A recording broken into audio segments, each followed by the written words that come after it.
Chapter 23. Melissa.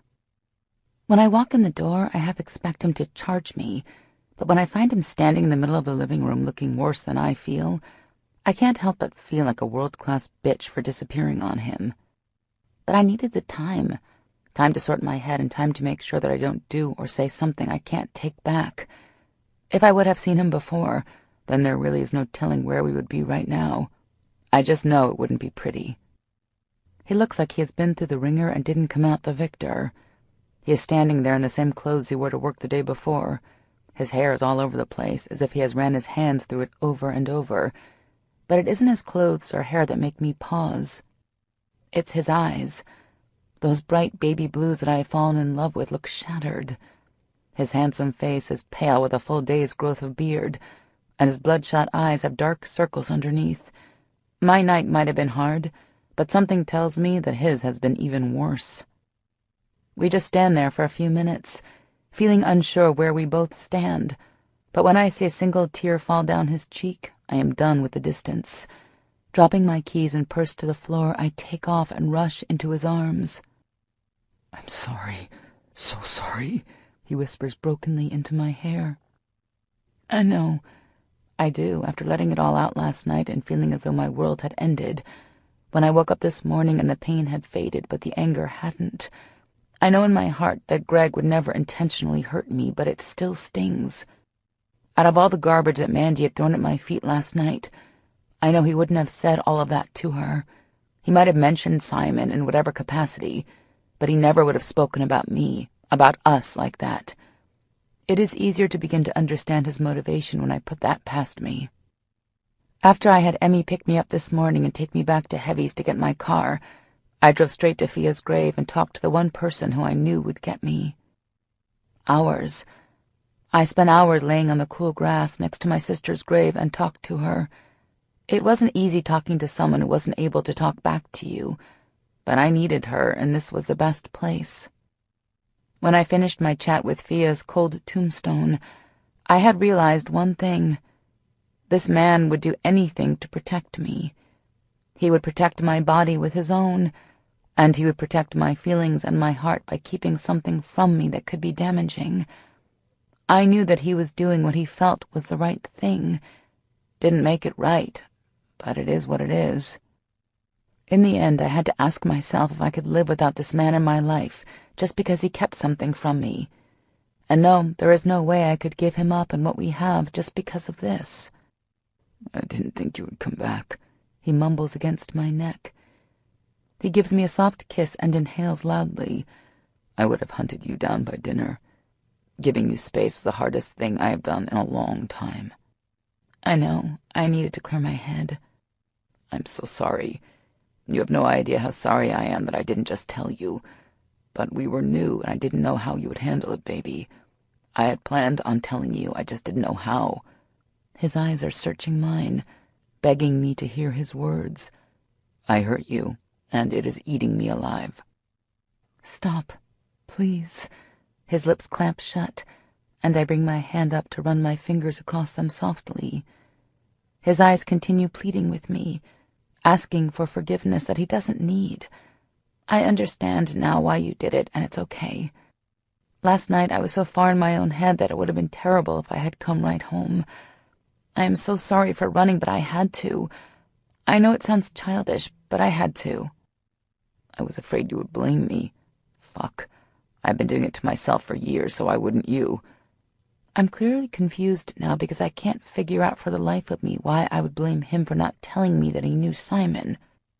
Sure, the thought filtered through my mind in anger last night that he could have somehow prevented Fia's death. But even I know how ludicrous that is in the light of day. Baby, what could I possibly blame you for? Having a hard time dealing with the loss of your sister? I did too. Hell, I still do. Not telling me about our connection through that son of a bitch? I don't blame you for that. I understand you thought it was the best, and, baby, I can't say for sure. But if you would have sprung that on me right away, I might have freaked out. "Doesn't make it right, Beauty. I hurt you." His words hit my heart, and the love I feel for this man just grows. He has torn himself to pieces because he indirectly hurt me. Whatever I did to deserve a man like him, I feel blessed that I am even allowed a gift like that. I place my hands on both sides of his scruffy face and pull him down to my lips. It's just a soft meeting of our mouths, but enough for him to feel my love and assurance that we are okay. My feelings were hurt, but Greg, you can't protect me from everything. Even you will hurt my feelings every now and then. What's important is that you don't keep things from me. We are a team, and from now on, it's complete honesty.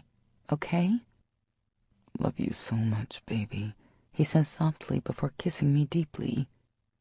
He continues to devour my lips in a kiss that is almost bruising. He is letting out everything he has felt over the last 24 hours and pouring it into this kiss. I feel owned, loved, cherished, and branded. His hands are frantic against my body, pulling my shirt over my head, and in his haste to get my bra unhooked, he snaps the clasp clear off the bra. He pauses long enough to pull his shirt over his head, and that gives me enough time to shed my jeans and underwear. Before I can even blink, he has me backed up to the wall and his lips back on mine. His hands roam over my skin, causing it to get tight and a chill to flash through my body. I love the feel of his hard body against my softness, how his hard muscles feel against my fingertips. My lips feel bruised and swollen by the time he pulls back and locks eyes with me. He looks nothing like the man that I saw when I walked in the door. The man standing before me now is my beast. I need to show you my love, beauty. After that line, I am confused when he drops to his knees, but when I feel his hands dig into my hips and lift, I do the only thing I can, push my back against the wall and wrap my legs over his shoulders. He wastes no time gripping my ass tight and locking his mouth to my pussy. 2 seconds later, I am fisting his hair tight and pushing him closer while my release rushes through me. He continues sucking and licking, pulling me closer to his mouth.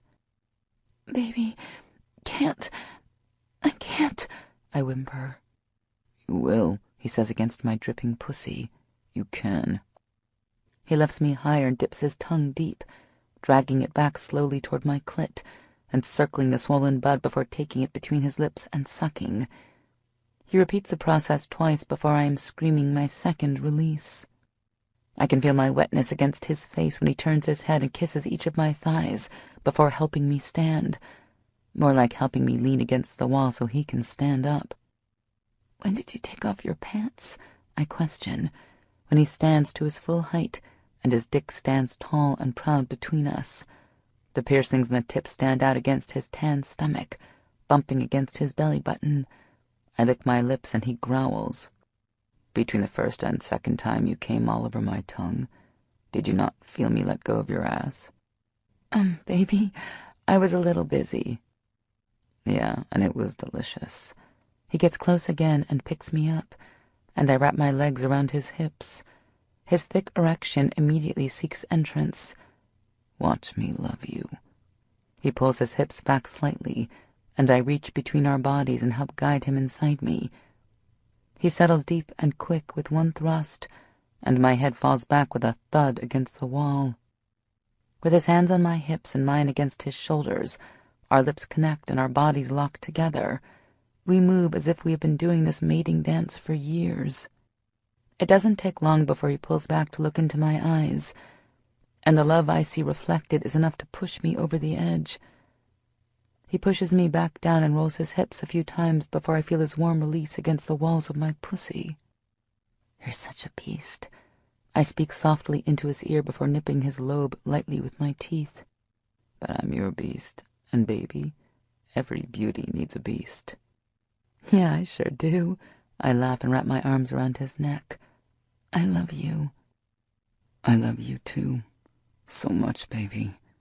His warm breath hits my neck, and with our bodies still locked together, I know that we will be okay. Our love might be new, but it is powerful enough to overcome. Chapter 24. Melissa. 3 months later. Waking up wrapped tight within Greg's arms is the best feeling in the world. Even in sleep, he keeps his arms tight around my torso and his legs tangled with mine. My beast. always ready for anything. I lift his arm, detangle my legs from his, and slowly slide out of the bed. When I turn to look at him, expecting to find him asleep, his eyes are open and staring at me with a hint of humor dancing in their depths. "Where are you going, beauty?" His voice is thick with sleep, and just the sound of it shoots straight through my body. Slipping one of his shirts over my head, I turn around and try to keep a stern face, but fail after only a few seconds. You could at least make it a little easier to sneak out and make you breakfast. Babe, seriously? You're already in bed, so that kind of defeats the purpose of giving me my breakfast when you leave the bed. Such a man. I hate to point out the obvious, but 3-year-olds don't sleep in. Since we're pushing 8 o'clock, I think we are lucky he hasn't come running in yet. Greg groans and rolls over at the reminder that Cohen is just down the hall. I think I hear little feet, baby. You might want to get up and put some pants on. I'm thinking if Cohen gets one look at the size of your dick, we are going to have questions for days, not to mention those delicious decorations you're rocking there. He gets up laughing, but before grabbing his briefs and covering himself up, he folds me in his arms and gives me one hell of a good morning kiss. We are just pulling apart when the door swiftly opens, banging against the wall, and Cohen comes flying in, cape and all. Maui, what are you doing? Why is Greg not wearing his big boy underwear? Why doesn't Greg have clothes on? I want to be naked. You're going to see his wiener, and Nana said that boys shouldn't show their wieners to girls. It's naughty. You're going to go to timeout. Sometimes I wonder if breathing is even a requirement for a 3-year-old. I mean, does he want me to answer that? I don't think so. I can feel Greg laughing against my back, trying to hide himself behind my body, so that we don't have even more of Cohen's 100 questions. "A little help here?" he whispers in my ear. Cohen, did you hear that? I think there is a ninja downstairs. Let's go check it out. And like magic, he's off. Doesn't take much. One mention of bad guys to fight, and he's instantly ready to protect the world. It amazes me daily how much Cohen is turning into a mini Greg. With years of no manly figures in his life, I feel beyond blessed to be able to give this to him. Over the last 3 months, the bond between Greg and Cohen has become something that even I don't have a factor in. He spends more time here than he does with my mom. There are weeks that I have to drag them apart because Greg can't let go. Forget the actual child. I have to deal with a 35-year-old man pitching a fit because his little buddy is going back to Nana's house. Meet you downstairs, baby. I give him a quick kiss before taking off to find my little warrior. Ever since the incident with Mandy, Greg and I have become even closer. It seems odd that we have formed this type of relationship so quickly, but when we are together, no one else in the world matters. He once told me I was his missing piece to the puzzle, and he wasn't wrong. How I ever thought I would be able to withstand the charms of this man is beyond me. Mandy isn't an issue anymore, thank God. Greg has tracked down her father. He is high enough up the political ladder that the last thing he needs is his daughter causing trouble. Greg called and explained the situation. According to Daddy Dearest, the reason that she has been silent for so long is because he has admitted her to some intensive program that deals with severe bipolar disorder. I personally think that they might want to reevaluate her for some more shit. There is no way I am buying his excuse. She was 2 steps away from turning serial killer and trapping Greg in a hole, making him put the lotion on every few hours, like that guy in the movie Joe Dirt. I don't care either way what happens to her as long as she leaves us the hell alone. Sure, it would be nice to see her ass in jail becoming someone's bitch, but I want it done. I want her gone so that I can enjoy my happy ever after. The guard will always be up when it comes to her, but for the most part, we are just ready to move on. A week after we had made up with the best wall sex turned marathon loving, I had officially broken the lease at my apartment and moved in. The way I see it, life is too short to sit on your ass and not live every minute as if it's your last. Greg is my future, and I'm not going to wait to start living it. We spend a lot of time talking about our sisters and how we feel they had a hand in bringing us together. Whether it was them, fate, or just damn good luck, we both agree that we are beyond lucky. Mom has agreed that with things going so well between Greg and myself, it is time to finally get started on fulfilling Fia's wish that I have custody of Cohen. It isn't any issue to start the ball rolling, but there are still hoops we need to jump through and red tape to cut. Regardless of the time it will take, Soon enough, my little guy will be calling this house home. It is hard to tell who is more excited, me or them. We had our first meeting with Child Protective Services last week, and Greg is positive that things went well. We can provide Cohen a stable and comfortable life. We are both young and have no blemishes in our background. It helps that we learned that the lady that came out to do our first home study has a son in the Marines. When Greg mentioned that he was honored to meet the mother of such a brave man, I thought I would lose it. They started discussing various concerns that she had about her baby being overseas, and that, in turn, ended up being one of those conversations that ended up so emotional that I had to excuse myself. When she left, Greg gave me the reassurance I needed, but excused himself for a few hours. We talk about his time spent serving, but usually he is very short with his answers. He told me once that it isn't that he doesn't want to tell me, but that he just can't. He is a proud man and never shies away from telling me what it was like for him to be serving his country, but he doesn't like to talk about it. The details are never deep. We just touch on how he felt during those 8 years. It is one of those things that he will talk about when I ask him, but I can see the pain that is there, so I don't question him often. I walk past Cohen's new bedroom at the end of the hall and continue downstairs with a smile on my face. I still couldn't believe how much my life has changed in just a few short months. How's this for living, Fia? Maui, I got them all. Can I have Cocoa Puffs this morning? Good for you, Seaman. I gave him a high five and continued to the fridge. No Cocoa Puffs, baby. We're making Greg's favorite today. I turn around expecting a smile. Because of the mention of chocolate chip pancakes, that's usually the reaction that follows. But he is sitting at the table just looking at me. No emotion shows, but his little brows crease, and his lips push out in the adorable little pout he always makes when he's thinking. What's going on in that super brain of yours? I ask, starting to prep for breakfast. He's silent for so long that I stop what I'm doing and look up. He is still in the same position. Cohen, baby, what's wrong? I put everything down and turn off the burner, making my way around the island and crouching on the floor in front of him. Maui, why don't I have a daddy?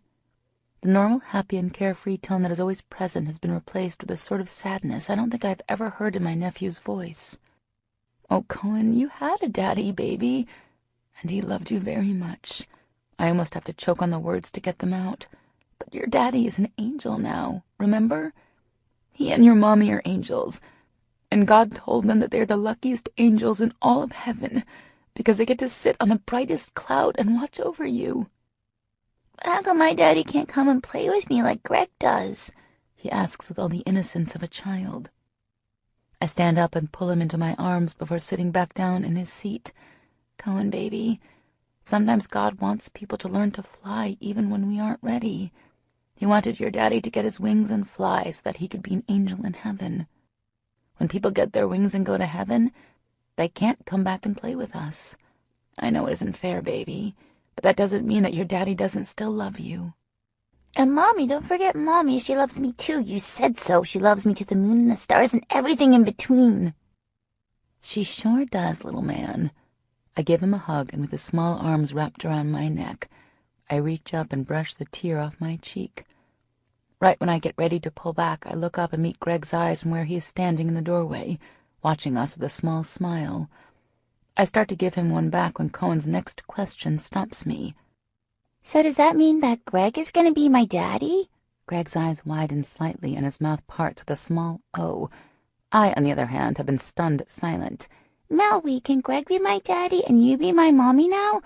I really want to have a daddy, but only if you can be my mommy. Oh, baby, I whisper and pull him close again. I don't realize how tight I have been hugging him until he laughs and wiggles out of my lap. Your face looks funny, Maui. He laughs, and when he turns around and sees Greg standing there, his whole little body lights up and he takes off running. Greg, did you hear? You're going to be my daddy because I want to have the best daddy in the world. Yeah, see, man, I heard. I think that's the best present anyone has ever given me. He leans forward and kisses him on the head before ruffling his hair. Run to the bathroom and wash your hands real fast. Make sure you get off all those yucky ninja germs. Okay, Daddy. He whispers the last word and takes off to the half bath off the garage entrance. My eyes haven't left Greg's once, and when I see his eyes start to get heavy with unshed moisture, I lose it. I'm sure I look a mess, and Cohen would take great pleasure in reminding me how funny my face looks now. Beauty, get over here. His soft rumble fills my ears, and I rush into his arms. Are you okay? I ask when I calm down. Better than okay. Greatest moment in my life next to meeting you was hearing that little boy call me his dad. I love him just as much as I love you, Melissa, and that moment was one to celebrate. Stop the tears. Okay, baby? You're happy? When I look up and see his eyes clear and his smile blinding, I know that right here in our kitchen, with the smell of chocolate chip pancakes in the air, we just became a family. Happiest man in the world. I love you, I whisper. Love you back, Beauty. Now get over there and make your men some food. I turn on a laugh and jump slightly when he smacks my ass. But when we hear Cohen's laugh, we both look over at him. Told you were gonna go to timeout. You shouldn't look at wieners, Moe. We spend the day at the Georgia Aquarium and have some time with just the three of us. This is pretty normal for a Sunday when we know Cohen is going to go stay at my mom's for the week. Greg has a lot of stuff going on at the office and won't be able to take Cohen in with him for a few days. Now that we have started having Cohen over more and more, it is getting harder to drop him off with my mom. I know she sees it too, but we are managing. Tonight we are headed out for a family dinner with the core crew at Heavy's. This is also something that we have all started to do at least once a month. It seems as though these men get broody when they go too long without their bonding over beer time. It works out perfect for the girls in the group. Let's face it, there really is only so much time you can spend on the phone with the same girls on group calls yelling over each other. We are the last ones to arrive and squeeze into the table. Our seats end up directly across from Izzy, Axel, and Nate. Next to Izzy is Dee, and on the other side of Axel is Coop. I have pushed up to Maddox when I sit down and get a lift of his chin in greeting. Emmy is on the other side of Coop next to Greg. Cohen leaves our side right away to sit next to Nate. Even though Nate is only a freshly turned 1-year-old, he is Cohen's best bud. When Cohen is around, Nate's face never leaves his.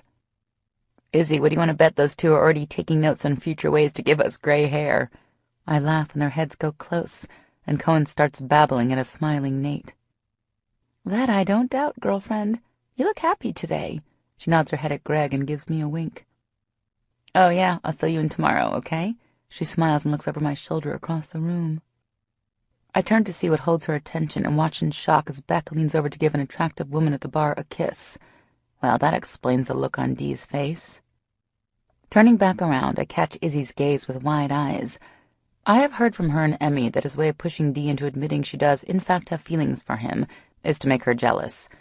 Izzy gives me a small shake of her head and immediately changes the subject to everyone's plans for Halloween. I look over at Dee while the rest of the table talks about having some kind of party. No, thank you. I hate Halloween. Her eyes haven't left Beck, even when he returns to the table and squeezes in between Greg and Emmy. She just continues to give him her death rays. After a few minutes, she takes a deep breath and joins the conversation around her. Crisis averted, apparently. Daddy! It takes me a second to realize that that was coming from our table. When I realize that everyone has stopped talking around us, and Greg had curled his hand that is resting on my leg tight, that yes, that voice has indeed come from our table. Yeah, buddy? He asks Cohen. I take a second to look up at the faces around the table. Dee looks confused, which is understandable, since I'm sure her mind is still processing Beck's latest attempt at calling her bluff. Izzy already has tears rolling down her cheeks. Axel, Emmy, and Coop all have the same shocked but happy face. Beck is still glaring at Dee, so it's a safe bet he missed it. I finish my rotation and look to my side at Maddox. For the first time since I've met him, his face has a blinding smile, the kind of smile that completely transforms his face from unapproachable to sinfully handsome. Wow. When I get big like you, will my wiener be big too? Jesus Christ, really, way to end the moment there, kid. Greg, even though he did try, can't hold in the laughter at Cohen's question. Soon the whole table is laughing. I see Maddox lean over, motion Cohen forward, and then I watch as he whispers something in his ears. Cohen smiles and shakes his head rapidly a few times. His little hand shoots up and meets Maddox's large paw in a 5 before he returns to his conversation with Nate. What did you say? I ask Maddox softly when he leans back into his seat. He turns his black eyes on me with that blinding smile still present. Told him to eat all his greens and be a good little boy, and he would have the biggest wiener in town. I sit there with my jaw on the ground, completely shocked that I just got not only a smile, but also a joke from this man, before I throw my head back and laugh. Greg wraps his arm around my shoulders and pulls me close. It takes me a while to stop laughing and be able to sit back and enjoy our family dinner.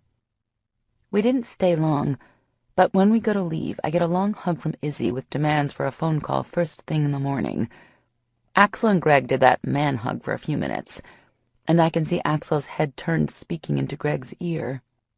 When they break apart, I see Greg's hand go up and wipe his eyes. I'll let him have his moment. I know how much this day has meant to him, so having Cohen call him out in the middle of the people closest to him has to be hitting him emotionally. We make it to Mom's house with enough time to give Cohen his bath for her and tuck him into bed. While Greg is reading him a story, I fill my mom in on the day we had. She has tears in her eyes when Greg returns, but doesn't say anything. We make plans for dinner in a few days and leave shortly after Cohen falls asleep. When she gives me a hug goodbye, she whispers in my ear how happy she is that Cohen is finally getting a daddy worth having. The ride home is silent but comfortable, and when we get home, the silence continues until Greg has me naked, straddling his hips and screaming out his name. The perfect end to a perfect day. Chapter 25. Melissa. When the phone wakes me up from a deep sleep, I jump in bed and almost fall off the side. Greg is already reaching over and tagging the phone off the side table by the time I have righted myself on the bed and calmed my heart a little. Jesus, who the hell calls at 4 a.m? Cage, I hear him rumble. In a moment of silence, his voice has lost all the rough, sleepy sound, and he barks his next words with so much venom, my eyes snap to him in shock. What did you say? When he tosses the covers back, throws a shirt in my direction, and starts pulling on his own clothes, I know that this isn't going to be just a pleasant wake-up call. Something is wrong. He would never pull me out of bed like this. When? He barks into the phone, frozen as if turned to stone with his pants only up to his knees, and looks over at me. When I see fear in his eyes, I know that this is not going to be good. Get fucking over there now, Coop. Call local on the way and figure out what you can. Now, Coop. He pulls the phone away and after dropping it down on the floor walks over to me. Baby, it's going to be okay, yeah? You're scaring me, Greg. I just look at him and wait for him to spit it out. Who is it? Coop got a call from the monitoring company in charge of your mom's security system. You remember the system I put in a few months ago? Wired it straight to our server so all distress calls get reported to us as well as the local authorities. Shit, baby. Someone pressed the panic button. Coop called me first, but he doesn't know anything else. Get dressed and let's make sure everything is okay. When I clearly can't force the moves on my own, he helps me pull on my clothes and guides me out to the truck. We make the trip across town into the neighborhood where my mom lives in less than 10 minutes. When we turn on her street and see her house lit up with all the emergency vehicles surrounding it, my heart stops and I know I'm going to be sick. Stop the truck! Stop it now! I scream and slam my hand over my mouth. He pulls over and stops the car.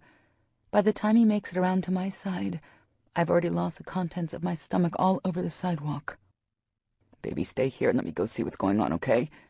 I know he's trying to do what's best, but no, that is my family in that house. No, we do this together. I need to know, Greg. I need to know what is happening, and I can't be without you when I find out. Right. Come on, baby, and stay at my side. We walk the few feet left between where he pulled over and the police tape begins. I have to fight every instinct in me to keep from running straight for the front door to find my mom and Cohen and make sure they are okay. He looks around for a few seconds until I hear him calling someone over. I don't hear the words. My eyes focus only on the open front door, watching as a dozen or so uniformed men walk in and out of my mother's house. I don't even realize that I am shivering until Greg pulls me to his side and wraps me in his arms. I can feel his voice against my ear, but I still can't make out the words. After a few seconds, I feel his body tense and look up into his eyes. Even in the dark of the night and the odd shadows the flashing lights make on his face, I can tell he has lost all the color in his skin. He looks pale, hollow, and pained. What is it? We need to get to the hospital, baby.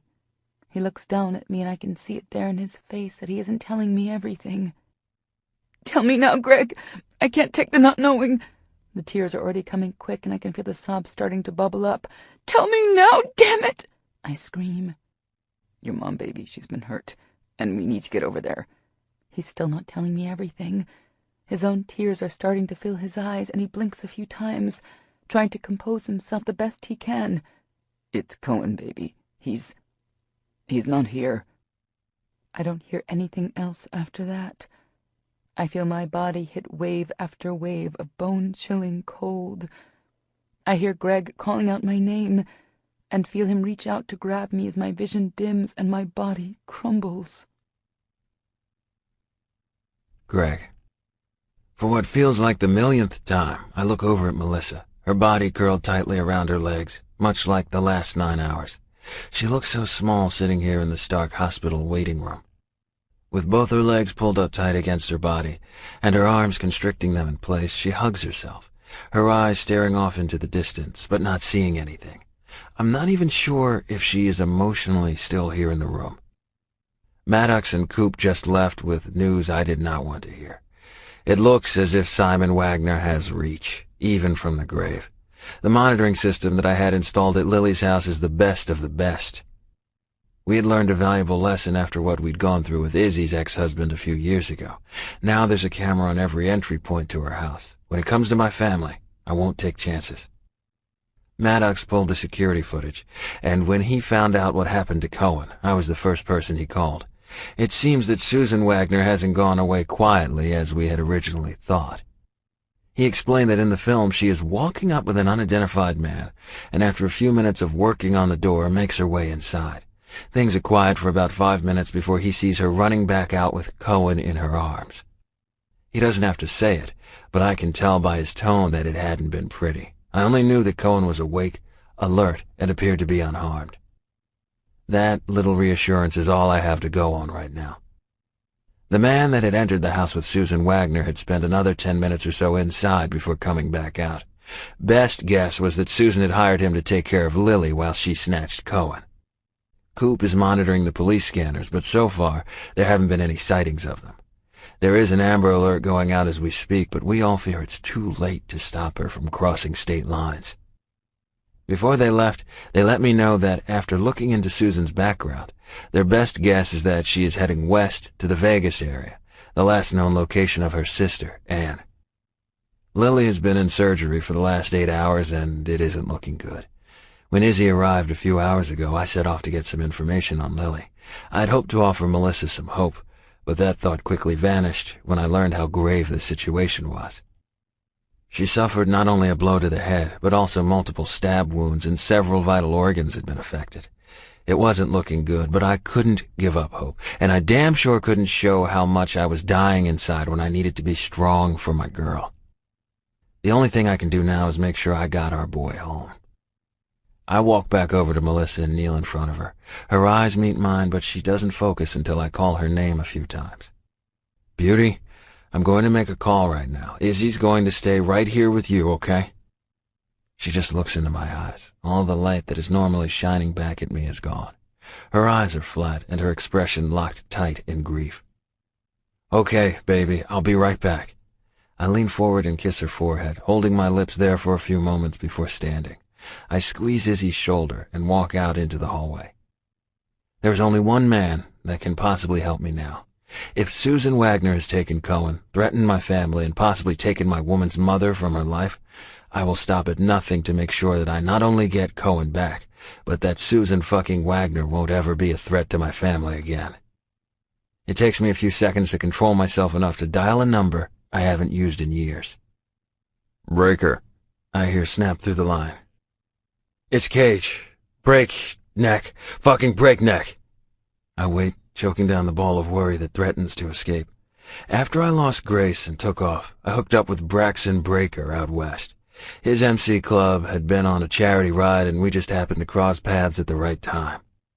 After a night of partying, I decided to stick with them for a few days and enjoy the benefits that come with a bunch of bikers.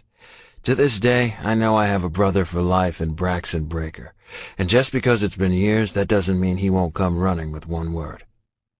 Cage, brother, what's up? He doesn't sound pissed that I cut into his time now. Curious, maybe, but not angry. Cuts me fucking deep needing to make this call, Brax. Got a situation and it isn't a situation I could take care of. There isn't anything else that needs to be said. He knows what I'm saying without actually saying it. Name it, brother, he says. I hear some shuffling in the background, so I wait a second to respond. My girl. Fuck, there isn't enough time to explain the 6 degrees of fucked up I found myself in. My girl's nephew. The other grandparent took him, snatched him right out of bed, and did not leave anything pretty behind. Her mother is critical and questionable. Best I can find is she took him your way. Brax, I won't let anyone hurt what is mine. Never again. This ends. By the time I get it all out, my control is slipping even more. I manage to sound a whole hell of a lot calmer than I actually am. I can't lose it, not here, and not before I have Cohen locked tight in my arms. Gage, brother, I need you to say what you need from me. I'll be in Vegas in 12 hours tops. Got to find my boy and bring him home. I wouldn't be making this call if I didn't need you. Turn that shit red, Brax. There will be no doubt left when this is done. Susan Wagner will not fuck with what's mine and walk away clean. It only takes a second before his deep rumble hits my ear. It's done. Breakneck. Headed that way. Dial me again when in Vegas. As soon as I land. Oh, you big brother. There will never be a way to repay this debt, but I will gladly hand over anything he wants in payment if it means my family is in my arms, whole and safe. When I hear the line go dead, I make my way back inside and pull Melissa into my arms. We continue to sit there, staring at the door, and waiting for news on Lily. Chapter 26. Greg. It is almost impossible to pull myself away from Melissa. About an hour after I called Braxton, we get the news that her mother didn't make it. Holding her in my arms while she screams with pain and grief is heartbreaking. Knowing all too well how it feels like to lose your parent, the only one you have left, I know how her heart is suffering. I hold her tight and keep reminding her how much I love her and that I will find Cohen. With every tear and wail that comes from her body, my heart splits a little more. When it finally becomes apparent that she isn't going to be able to calm down on her own, we have the doctor admit and sedate her. She is resting peacefully when I bend over and press my lips to her lax ones. I don't want to leave her when I know she would need me the most, but what matters now is finding Cohen and getting him back safely in her arms. Neither of us would survive the hit that losing him would give us. With Izzy's assurance to keep me updated, I make my way home to pack a bag and get to the airport. By the time I land in Vegas, I have been awake for over 24 hours. No sleep is needed when you are running on pure fucking adrenaline and hope. I walk out the doors into the desert sun and lock eyes with the man I've come to see. Braxton Breaker, in the flesh. Brax, I say, not even slightly ashamed when my voice catches. He looks the same as he did when we were both in our younger 20s and running through booze and women like there was no tomorrow. In those days, for me, there wasn't. Fuck, it would be nice to see him without this cloud of shit. Thanks for coming, brother. Gage, don't give me that shit. You call breakneck, my ass will be here in a heartbeat. Brothers, man, brothers. Regardless, you're here when you don't have to be. You know what I'm asking, and you still came, so that deserves my thanks. Stubborn son of a bitch, now I remember what it was that connects us. You remember Locke? Did what he does best, and got a general area that bitch took my boy. Not going to be easy. From what I can tell, they're hiding out right off the strip. I watch his eyes to see if the information even phases him. Not sure why I think it will, but I need to make sure he is down with what I need. He shoves off the white van he's leaning against and walks the few feet that separate us. He offers me a small smile, the rings in his lip flashing in the sunlight. That general location, you know how many may be in there? I need numbers, brother. I work best with numbers. His voice is flat, but laced with the heat I need, and the power that he will stand behind his promise. You call breakneck, and it is top priority.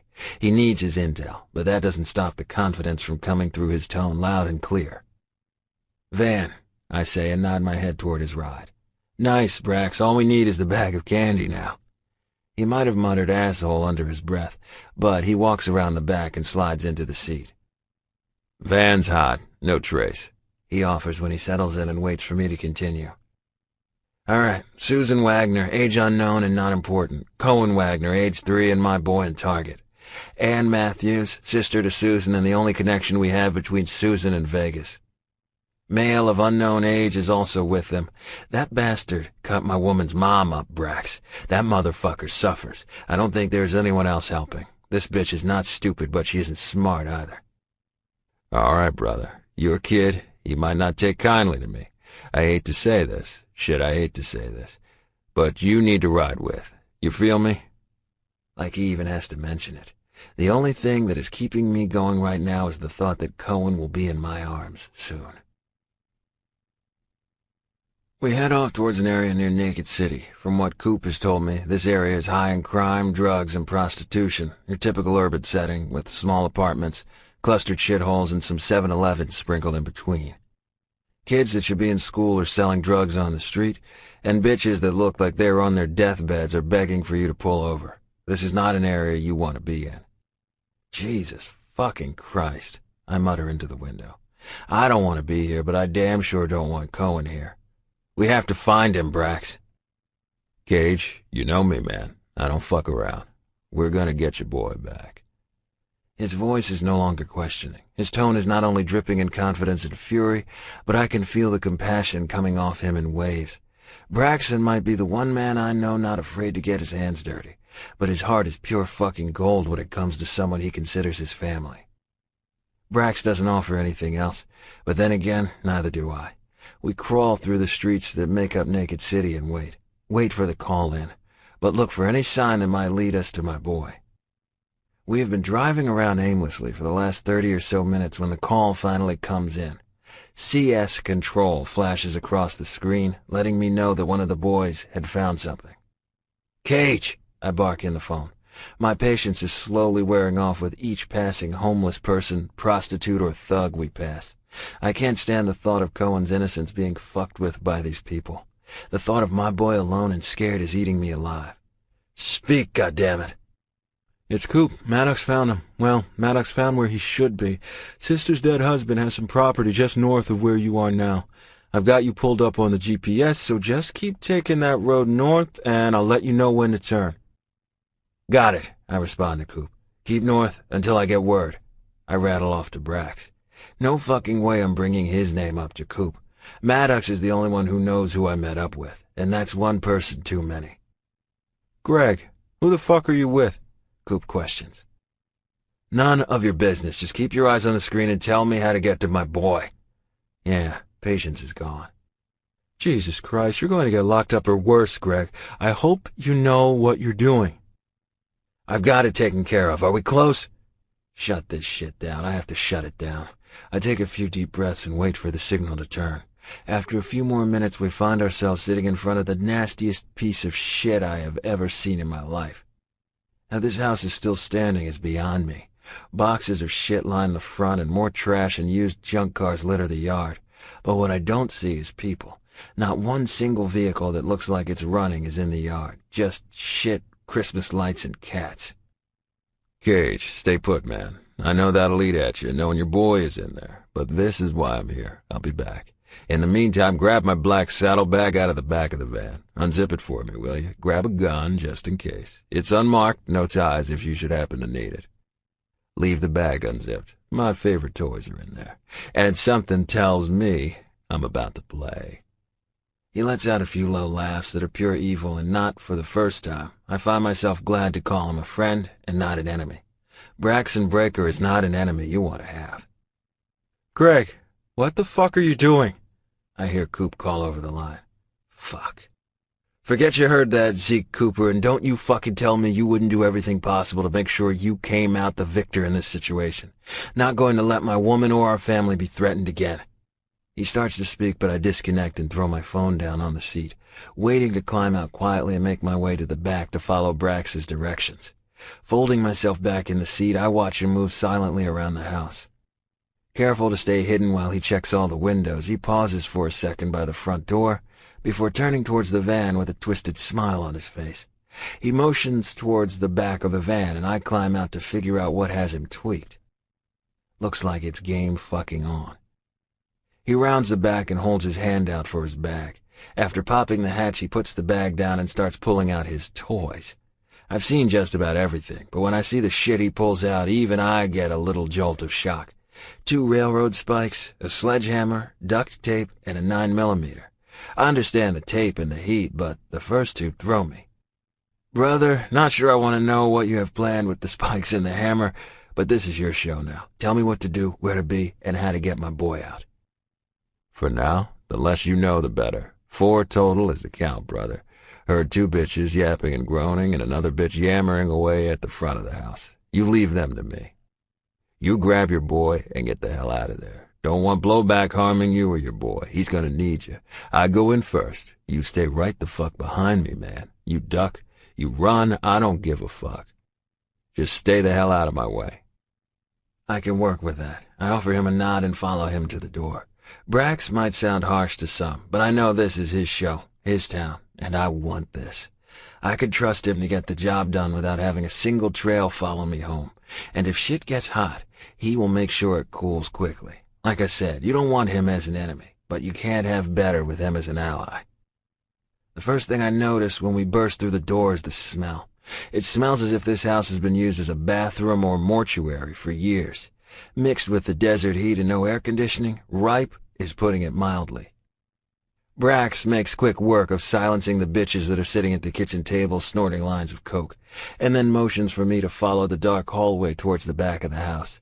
Even as I move, my limbs start to loosen, my blood starts pumping, and I can feel the adrenaline coursing through my system, almost as if my body knows that we are in the right place. The closer I get to the back, the more I can hear the sounds of sex, bodies colliding roughly with the wet smacking of skin, and heavy thumping of what I can only assume is the bed frame banging against the wall.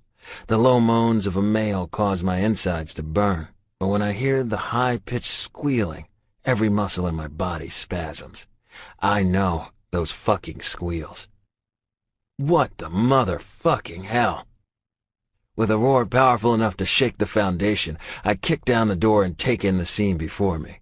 There she is, goddamn Mandy in all her naked glory doing her best impression of a bucking cowgirl on top of the ugliest son of a bitch I've ever laid eyes on. Her screams hit my ears, but I only have eyes for the motherfucker under her. He makes quick work of tossing her off his body. I have to fight back the bile when I see his dick spring up between us. You! I will fucking deal with you later! I point over at Mandy, bracing my legs apart and ready to take on anything. I level the man I just know is responsible for taking my girl's mother from this world. With a tone that gives even me chills, I bite out the only fucking thing I care about. Where is my son? The commotion must have alerted Braxton because I immediately feel his presence behind me. You know this bitch? He asks, pointing to the side of the room where Mandy is trying to climb to her feet. Yeah. I bite but don't get any further when I see the man make his move. I haven't taken my eyes off the man, still naked and spitting mad, so when he makes to charge me, it isn't hard to block his efforts. My fist connecting with his cheek makes a sickening thunk, and I can hear the bone shatter under the force of my blow. I spare Brax a quick glance to see him dealing with Mandy. She stays breathing until I have words, brother. I spit over my shoulder. He gives me a jerk of his chin before dragging her out of the room by her hair.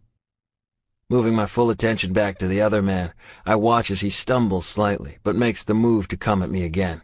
This time I don't waste a second. 2 quick jabs to his gut have him folding over.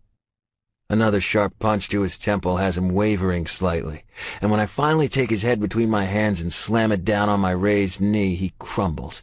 Blood is coming from his nose, mouth, and ears. When he finally falls to the floor, I rear back and slam my booted foot into his stomach. Where is my son, asshole?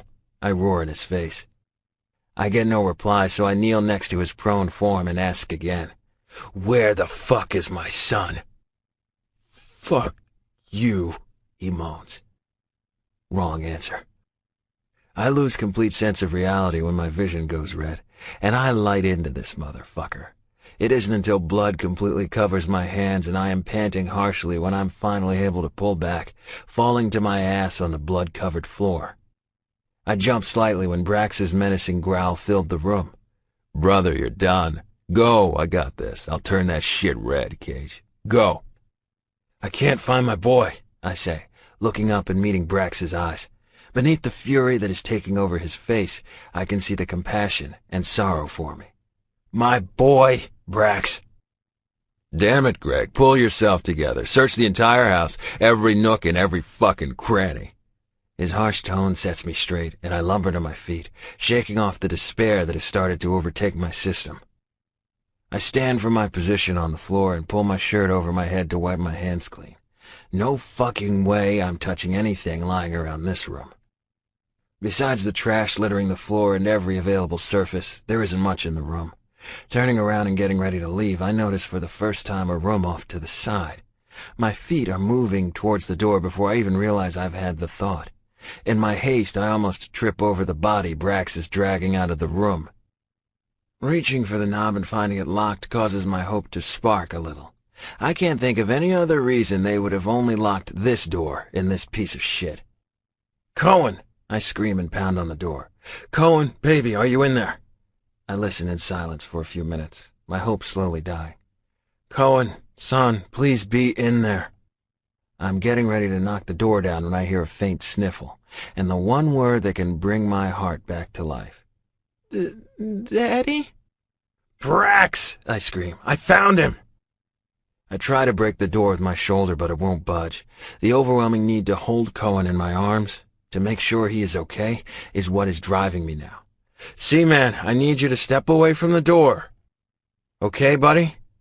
When I hear his soft reply, I step back and kick the door with all my strength, watching it splinter and pop open. Immediately my eyes start rolling over the small pitch-black room. Before I can even process the whole room, Cohen comes flying into my arms. I pick him up and tuck his head into my shoulder, for the first time since we got the call, feeling that everything is going to be okay.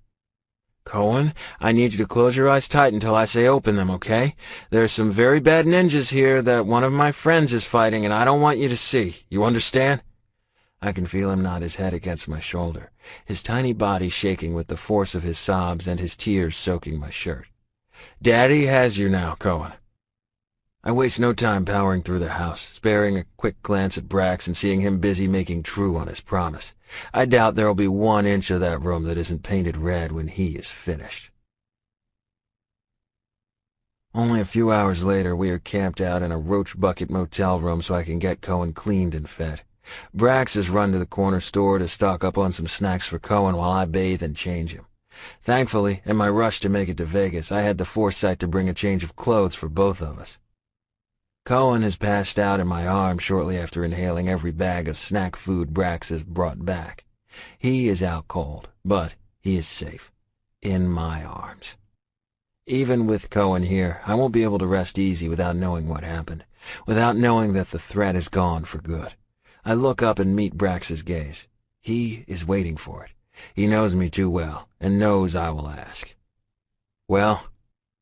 He looks into my eyes for a few seconds. I can tell he's trying to decide how much to tell me. Whatever he sees in my face must satisfy him. Bitch number 1 is taped to a chair, slowly bleeding out, bro. Long, slow death. Bitch number 2, well, that bitch put up a fight, smashed in her skull. Bitch number 3 is taped to another chair. Ain't no way she getting loose until my contact picks her up. She was begging me to let her go. Begging for that shit. That cunt is so hung up on you, bro. Obsessed beyond belief. You weren't in the right mind to make that call, brother. You don't want that bitch to make it near your family again. I handled it. Dickhead in there? Well, let's just say he ain't getting up from his chair, 'cause I nailed them spikes through his kneecaps, slit his throat, and bled him dry. You said to turn that shit red, Cage. I turned that shit red. His eyes look tired, but I can tell he is still riding high on adrenaline. It should be hard hearing that, but these people don't deserve to walk this earth. I promised myself I wouldn't let anyone threaten my family again, and even with the battle of right versus wrong, I feel like I made the right play. "What's going to happen to her?" I question. My stomach clenches at just the thought that she could cause more trouble. "She won't be an issue. My contact has plans for her. She won't ever fucking touch your family again." You aren't friends with someone as long as we've been without knowing how to read between the lines.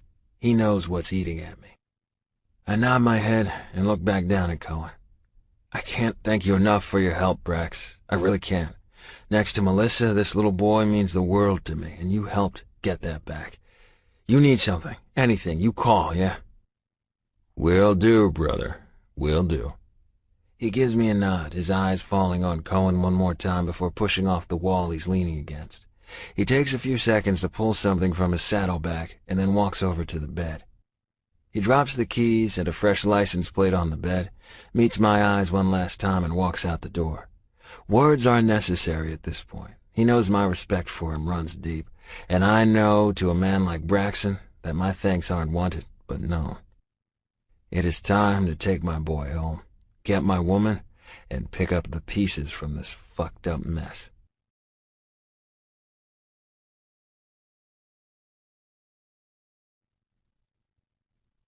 Chapter 27. Greg. I don't waste any time getting the plates switched out and hitting on the road to home. Cohen stirs a few times, and each time ends with his screaming before jolting himself awake. Then, when he looks around and sees my face, an instant calm comes over him. Breaks my heart to think about what he's been through, but I have to consider us somewhat lucky that it isn't much, much worse. About 5 hours into the drive, I call to check in. Izzy says they had to sedate her again when she realized that I wasn't there. She is hopeful that when she gives her the news that I am on the way back with Cohen, that she will be able to regain some sense of reality. Right now, she is too far lost in her grief. It kills to know that she is sitting in a cold hospital room, scared, heartbroken, and alone.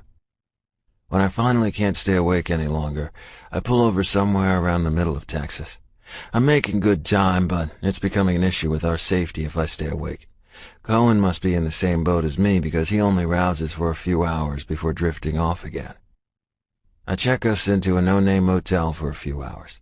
Scooping up Cohen and locking the van, we make our way inside. I lock the door and carry him over to the bed, not even bothering to pull back the sheets. Laying down and tucking him close to my body, I close my arms around him, and seconds later, I am out cold. When I wake up a few hours later, my mind is hazy, and it takes me a few minutes to remember where I am and why I am there. When I don't feel Cohen immediately, I jolt out of bed in a panic. Looking around the room, I let out the breath I'm holding when I see him sitting on the end of the bed, happily watching TV. Cohen, I say on a long exhale. Your face looks funny, Daddy. And just like that, I am leveled. Dropping to my knees in front of him, I pull him in tight and just hold him, thanking every god I can think of that he is fine. Your face is making my neck itchy, he giggles. Sorry, little man, hasn't been any time to take care of all my tickle fingers, I joke before rubbing my chin on his little neck. After we finish laughing, I pull him back and take him in head to toe. You okay? I know it must have been scary. You're such a brave little man. He looks at me for a few minutes, his face getting all scrunched up before relaxing, and like nothing has happened, he smiles. Silly, I knew you would come. You have superpowers, remember? Of course, superpowers. That's right, I'll always come. I run my hand through his hair and give him a kiss on his forehead before climbing to my full height. All right, sidekick time. All great superheroes have them. Your job is to help me fly our magical van home as quickly as possible. Think you can handle that? He jumps off the bed and starts running around animatedly, telling me how we are going to make it home before SpongeBob is even over. He lost me at SpongeBob, but I can go with that. The next 15 hours of our drive are draining. Cohen is restless, but every time he falls asleep, he wakes back up with a scream. I am starting to worry about what might have happened before I arrived. When I try to talk to him about it, he says that the smelly people made him get in the bathtub, and said if he made any noise, they would hurt his aunt. We don't talk about it after that, but I make a mental note to ask Izzy for the doctor's name that helped her after her run-in with her ex-husband. When we finally cross over the Georgia border, I have been gone for over 3 days. 3 days that I needed to be home. 3 days that my woman has been suffering without me. The last check-in from Izzy has left me feeling a lot better. She told me that she is with Melissa at our house, and she is dealing much better. She still has moments when she will break down, but for the most part, she seems oddly hyper and very obviously waiting on our return. It is pushing close to late afternoon when we finally pull into town. I have Maddox and Coop meet me at the town line with my truck so that they can dispose of the van while I get home to Melissa. No fucking way I am risking everything by driving that van right up to the door. I am going to have a hard enough time just explaining how I happened to show up with the child everyone is looking for. My wheels haven't even crossed the end of the driveway when I see her. Flying through the front door, she is running as fast as she can across the yard to reach the truck. The second she opened that front door, I stopped the truck and got out, so when she reached me, crashing into my body with enough force to almost knock me to my knees, I am ready. I will always be ready. She doesn't speak. She just holds me with a bone-crushing force. After a minute of her holding on and letting out all her grief, she pulls back and stares into my eyes. I'm sure mine are just as red-rimmed and wet as hers. No need to hold it in now. The pressure, stress, worry, and heartbreak from the last few days just roll off me. The adrenaline that I have been running on vanishes the second I hold her in my arms. He's really okay? She asks, running her small hands over my cheeks, through my beard, and down my chest, as if she is assessing me for injuries of some sort. He's really okay, Beauty. Having trouble sleeping unless he is holding my hand or I'm holding him, but he's really okay. You? Her hands are still roaming over my body. When she gets to my hands and sees the damage to my knuckles, she doesn't ask. She just brings my hands to her lips and starts crying again. Melissa, look at me. I wait until she calms down and brings her eyes up to mine. I need you to rally it together, pull that strength that I know you have together, and help me. I want to fall apart too, baby, but right now we need to pull it together for our boy, yeah? She takes a few deep breaths and nods her head. She has to visibly collect herself when we start the walk to Cohen's side of the truck. He's been awake since Mississippi, finally crashed somewhere mid-Alabama, but he's okay. We stand there and take him in, safe and sound. His lips pucker slightly in his sleep, but every few seconds they curl up in a smile. His light brown hair is a crazy mess, and his clothes have various food stains over every inch of fabric. But right now, he couldn't look any more perfect. That night, I have to deal with reporting that Cohen is home. It is a damn good thing that I have such a close relationship with almost every cop, detective, and PI in the area. They don't ask many questions when I tell them that I am the one who found him. Well, one of them did, but Maddox stepped in, and with a shake of his head the rookie cop shut his mouth. The child is safe, and that is what it all boils down to. I did have one pull me aside as he was leaving to ask if he should still be looking for Susan Wagner and her partner. I didn't say a word, but he would be a fucking idiot to miss the look that I give him. I briefed the guys on what has happened, and let them fill in the blanks. As I was leaving for Vegas, Maddox started doing what he is best at. He sat down in his room full of computers and searched until he found the trail. When Mandy had begun to realize that I really was done with her, she became obsessed with breaking up Melissa and me. She had made it her personal mission to find out everything she could about us. It wasn't hard to see that she had been stalking Melissa for months. When Coop went to her apartment, she had walls and walls of pictures.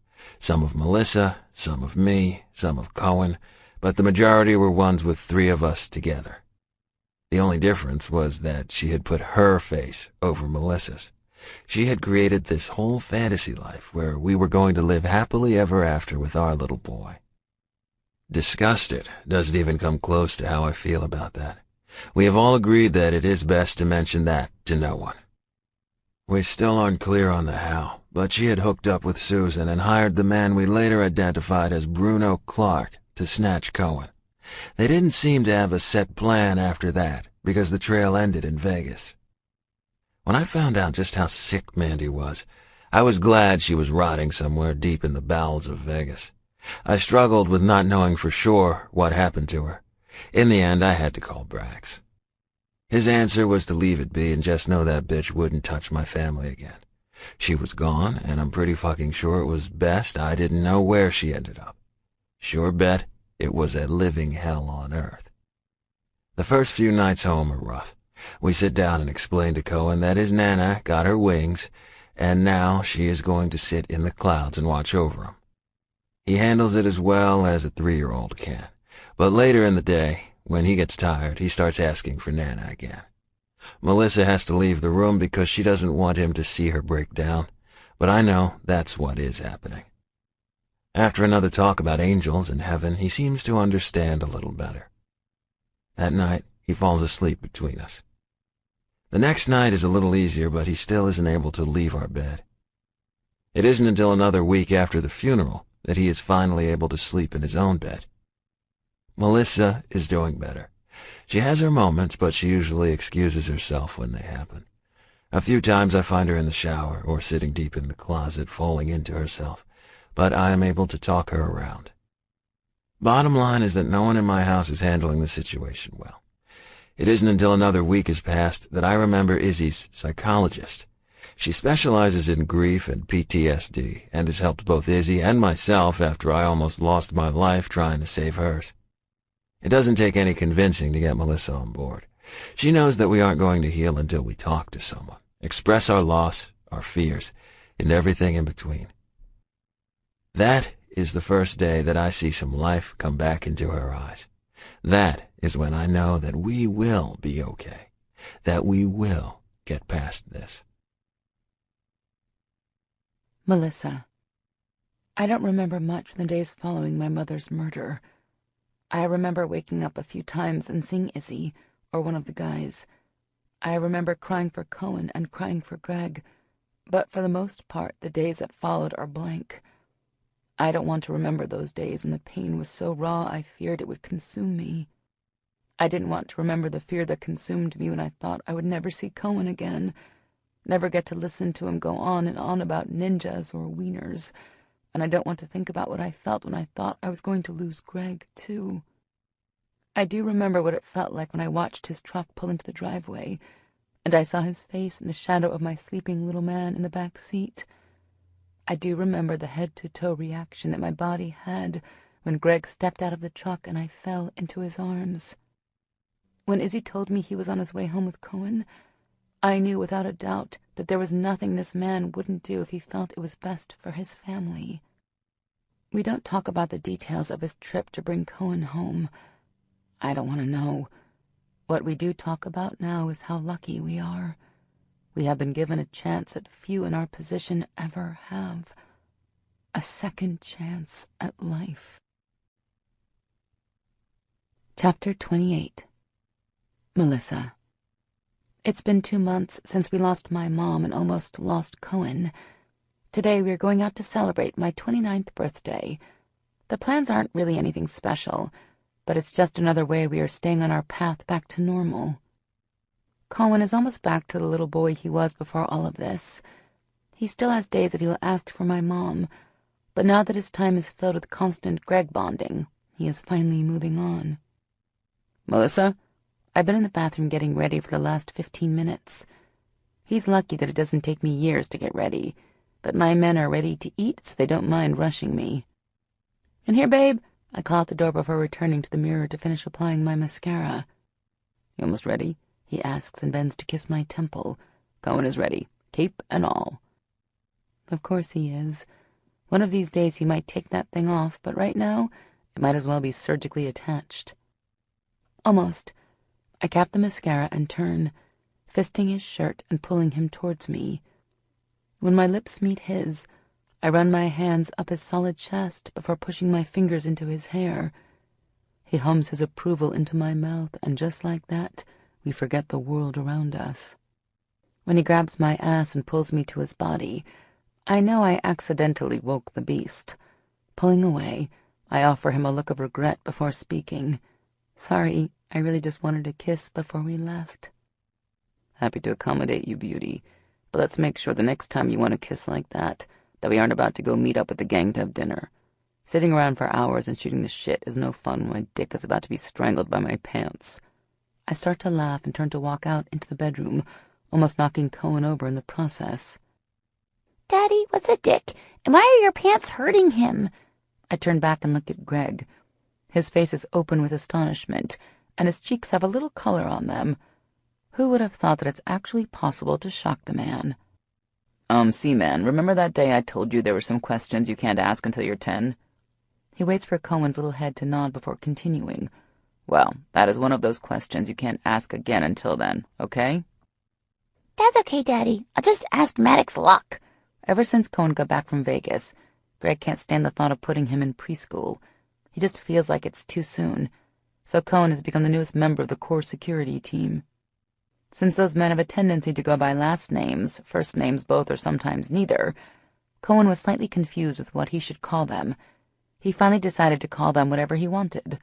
Not everyone got both first and last names. He seemed to save this for his favorites only. Beck is now Beckett. Maddox is Maddox Locke, and my personal favorite, Sway, is Dilbert. Good idea. Ask him. Greg makes quick work in ushering Cohen out of the room so I can continue to get ready. I am still laughing when I make my way downstairs to meet up with my boys.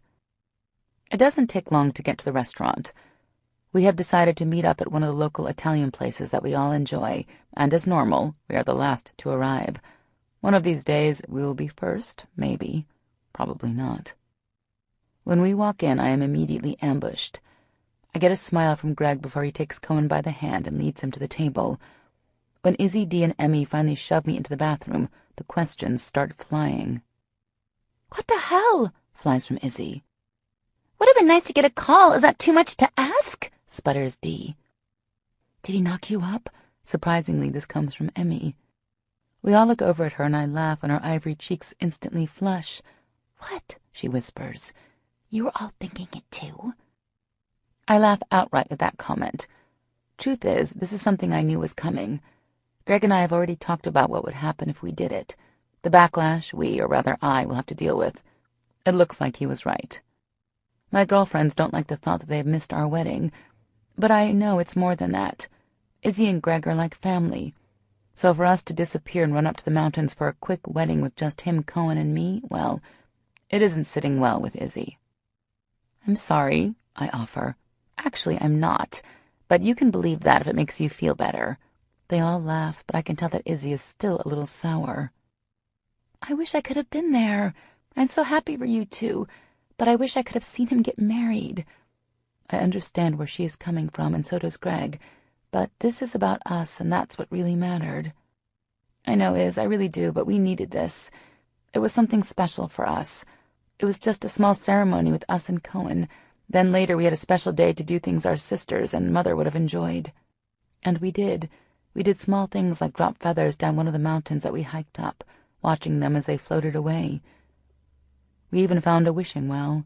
These little things will mean something to Cohen one day. So that means you aren't knocked up? Dee asks hopefully. No, I'm not knocked up. I laugh when her face falls.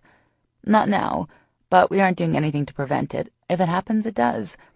It's just one of those things we've let go of the control on, and now we're just living our lives. Well, I'm happy for you, Emmy offers and wraps her small arms around me. I am too, I promise. I was a little upset about it, but I understand. Izzy smiles and her green eyes twinkle with moisture. You're kind of like my sister now. She steps forward and gives me a hug. I haven't thought about it that way, but she's right.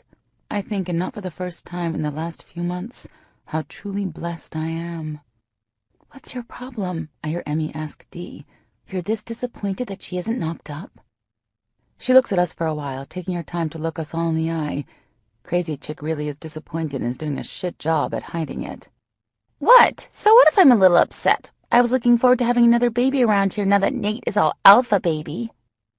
What the hell is an alpha baby? Izzy asks on a laugh. Really? He's constantly saying mine, but does he say it about normal things a 1-year-old would claim? No, not Axel Reed's baby. His baby claims boobs, Izzy. I took him with me to the mall the other day, and when we ran into Victoria's Secret to get some new boy shorts because, hey, they were on sale, so why not? Anyway, we walk in, and he starts pointing to every mannequin, every sales lady's chest. Then when I'm checking out, he pulls my top down and screams, mine! You have issues with that boy if he's already chasing tits at 1. Before she's even halfway through her story, we're all wiping the tears away and laughing like loons. Jesus, sometimes the things that come out of her mouth are just unbelievable. Did you ever think that maybe he was just hungry? Izzy asks. Like just the thought of her breastfed child being hungry might not even be on Dee's radar. No, I didn't. Because it's just weird you're still breastfeeding and your child has teeth. What if he bites off your nipple? You're serious? Emmy says in shock. Hell yes, I am. When I have kids, there is no way they're coming anywhere near my girls with teeth. No way. You're ridiculous. It's good for him. And seriously, Dee, I had them pierced. Do you really think a nip here and there is going to bother these milk machines? I can tell that Izzy's starting to get upset. This is a debate we have constantly, we being Dee against us. There's just no turning her around on the whole teeth and nipples thing. Gah! Can you not call them milk machines? Dee shrieks. You know, Dee, I don't know what you're so freaked out about. I love it when Greg uses his teeth. I laugh when her jaw drops. It really is just too easy to shock her these days. I'm pretty sure the last time she got some, Bush Sr. was president. I do not need to know that about Greg. She looks over at Izzy, who is still laughing. Why are you laughing? That's just gross. Izzy calms herself down and looks at Dee with mirth dancing in her bright eyes. Then I guess you don't want to hear her tell you about when she first discovered he has not one, not two, but 3 piercings on his junk. She starts laughing all over again when Dee starts gagging and leaves the bathroom. Cruel but fucking hilarious. I laugh right along with Izzy for a few seconds. When we both are able to stop, I look at her and offer a small smile. Are you really okay? I know you wanted to be there with us, but this really was just something that we needed to do, just the 3 of us. My feelings were hurt for a second, but then Axel explained it to me. I understand, really, I do. We hug for a second before she pulls back and grabs my hand. At least he did something right. She's not wrong there either. While she and Emmy take turns complimenting the ring he picked out for me, I take a second to take it all in again. My heart swells when I think about what wearing these rings mean. My husband. It's so new and honestly hasn't sunk in yet. Not sure that it even will for a while. But the thought that the man I was so determined to avoid and evade is now my husband and soon the adoptive father of Cohen makes my heart expand. When we make it back to the table, Greg stands and pulls the chair out for me. Right as I'm getting ready to say hey to Beck sitting at my right, Greg leans over and whispers in my ear. Do you know why Dee came out before you 3 spouting some nonsense about me being disgusting? I look across the table at Dee. She is still looking at Greg as if he's a carrier of every incurable disease out there, and has me in fits all over again. Knock it off, Dee, I yell across the table. She shakes her head a few times and looks back at Greg. There are just some things that I do not want to know about you. 3? Really? Greg wraps his arm around my shoulder and pulls me closer to his side. I can feel his laughter vibrating through his shaking body as he laughs at Dee. With my husband's strong arms wrapped around me, Cohen in his lap, and all of our friends surrounding us, I thank my sister for the millionth time for always reminding me to live. We decide to leave dinner a little early when Izzy asks if Cohen can spend the night at their house. A very excited 3-year-old yelps, "Yes!" across the table, and Greg doesn't waste any time paying the tab and dragging me out of the restaurant. You're acting like a beast, Greg, I laugh, struggling to keep up with his long-legged strides. Told you, every beauty needs her beast, and your beast was just guaranteed a whole night of uninterrupted sex with his wife. So let's move, woman. When I still can't keep up with his stomping strides towards the truck, he spins, and before I have a chance to protest, he puts his shoulder in my gut and I'm hanging over his back. Greg! I can't even fake outrage at this point. This is my man, and I fucking love it. When we reach the truck, he all but throws me in the seat. He does take the time to lean into my body and devour my lips in a soul-consuming kiss full of promise of what is to come. When he pulls away, I whimper and he laughs. Yeah, you feel me now. Beast. The car ride home is full of thick heat, not because of the temperature, but because we both know we may make it 2 steps into the house, if lucky, before coming together. Ever since Cohen has come to live with us full-time, we have had to become creative with our sex life. The time he pushed me into the pantry and gave me the hottest 5 minutes between our canned goods is one of my favorites.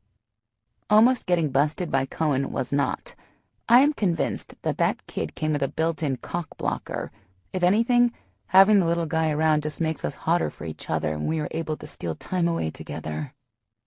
And again, with Greg Cage, every time feels like the first time. When we pull into the neighborhood, offering Stan a wave, and make our way to the house, I unbuckle my belt and prepare for what will come next. Predictable as always, he pulls right up to the front door, climbs out, and stalks over to my door.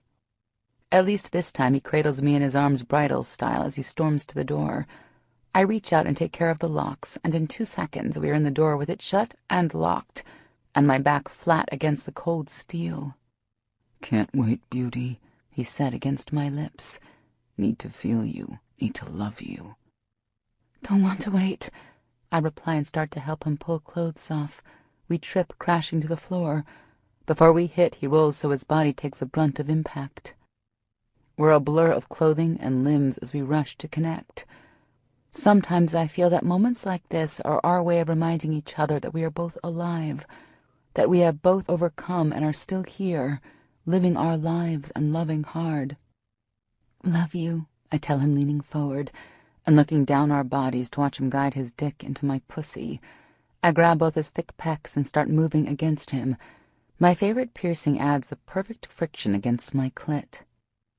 I feel his hands start gliding up my stomach before he cups my breasts and starts rolling and pinching my nipples. My head rolls back on my shoulders and I start to move faster, enjoying one of the rare times he allows me to stay on top. After I start to falter in my movement some, he grabs my hips and starts lifting me up and slamming my body down, meeting me thrust for thrust and glide for glide.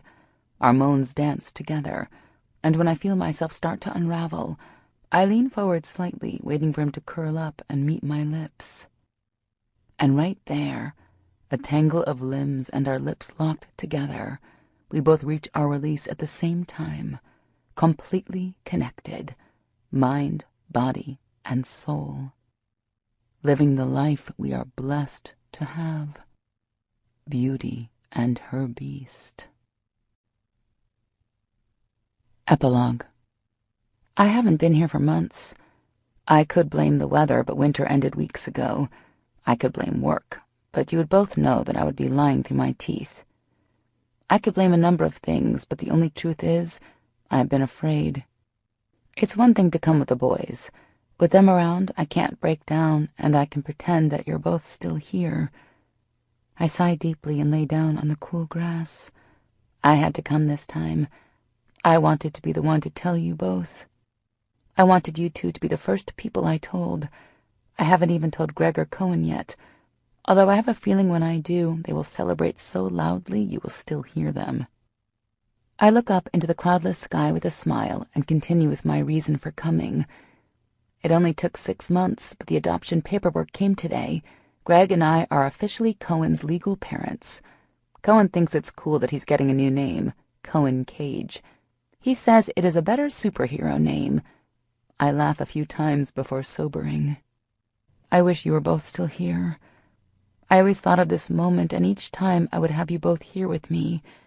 But just like we tell Cohen, I know you're still up there and happy for me. It takes me a few minutes before I can speak past the lump in my throat.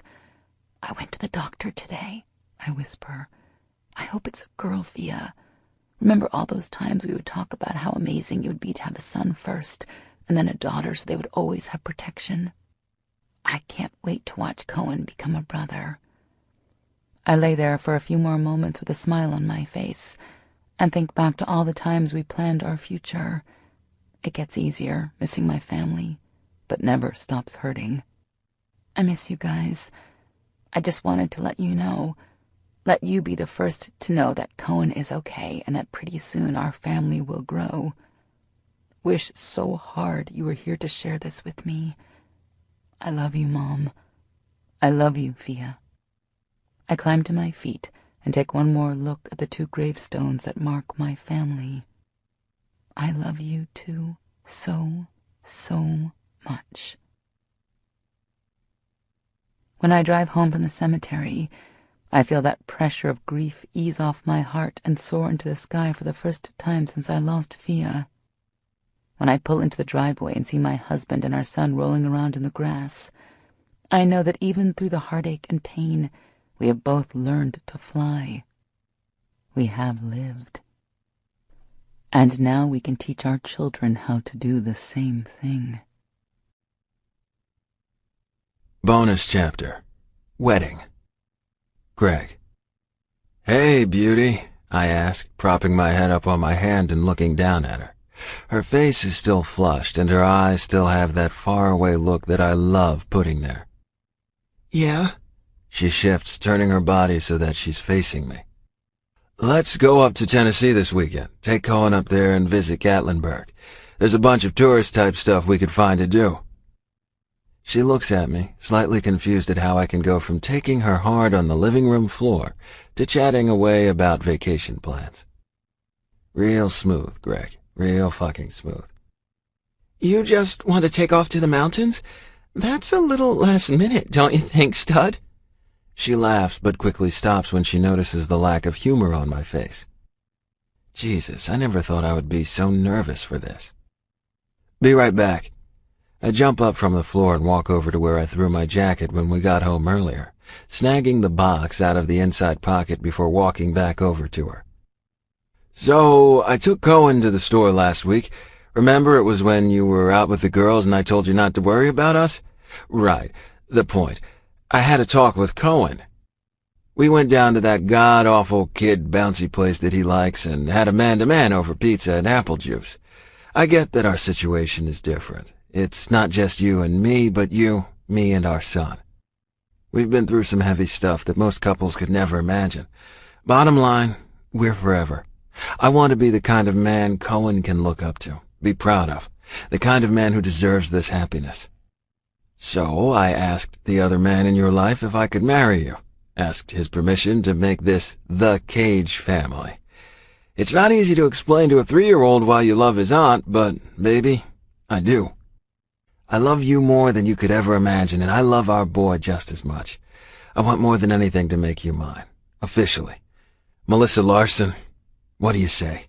Run away with us, me and Cohen, and let's get married." I pull her left hand from her lap and place the ring on her finger, admiring the way the large diamond looks on her hand. I didn't even notice that she has gone completely silent until her breath hitches. "Beauty? Holy shit, maybe she isn't ready for this."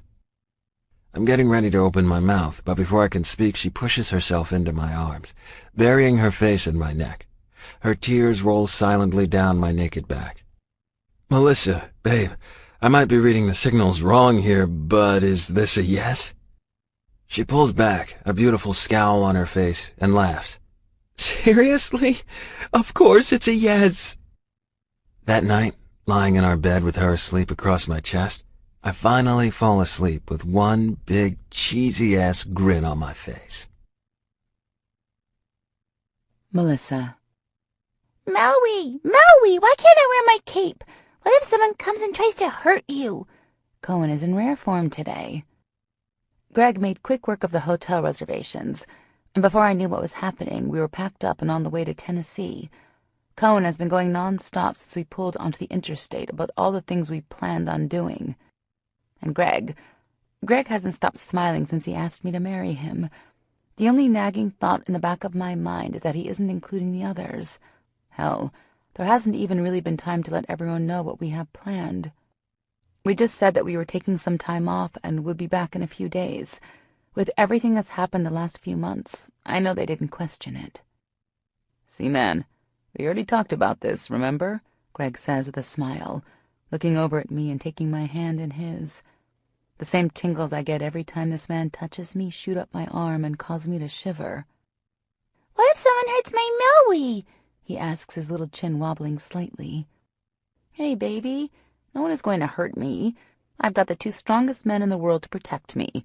You know those bad guys would be silly to try and take you on." I reach back, give his small hand a squeeze, and smile at his adorable face. He looks so much like Fia when he is pouting that I can't help but laugh a little at his expression. She would be so proud of the little man he is becoming. "Hey, what about me?" Greg jokes. "Wouldn't the bad guys be scared of me too?" I give Cohen a wink before returning my attention to Greg's strong profile. Oh, well, I guess they might be a little scared of you, but Cohen is just so strong, Greg. Not only that, but look at him. Hate to break it to you, babe, but there is just no competition between you and my hero Seaman. Cohen starts laughing hysterically in the back seat, and even though Greg knows it's all good fun, we both laugh even harder at his expression. Seems like the pouting went from the little guy in the back seat to the grown one in the front. The rest of the trip up the mountains is full of laughter.